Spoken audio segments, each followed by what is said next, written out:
We have increased spread of COVID-19 in Utah. This past week, we've had a sharp spike in cases.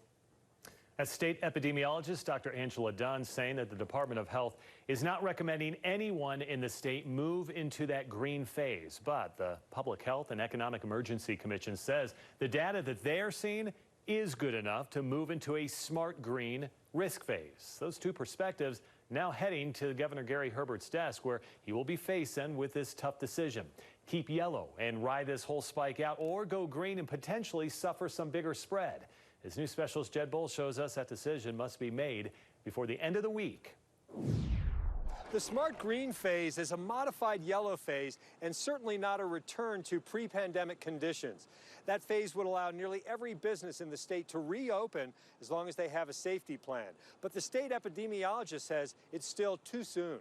After reviewing current data, the Public Health and Economic Emergency Commission voted yesterday to recommend adopting modified yellow and smart green risk phases without ending the state of emergency. Senate President Stuart Adams is a member of that commission.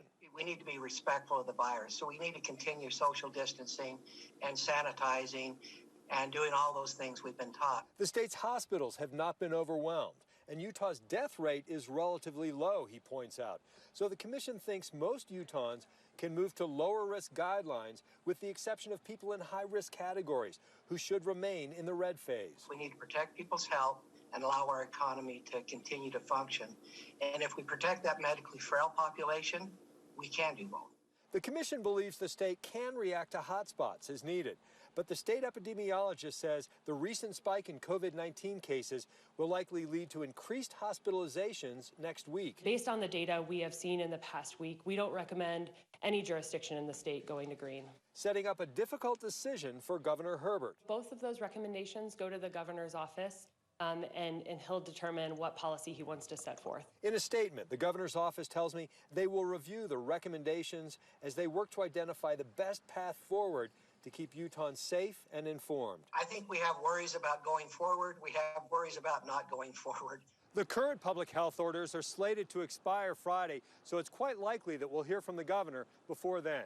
For KSL 5 News, I'm Jed Bull.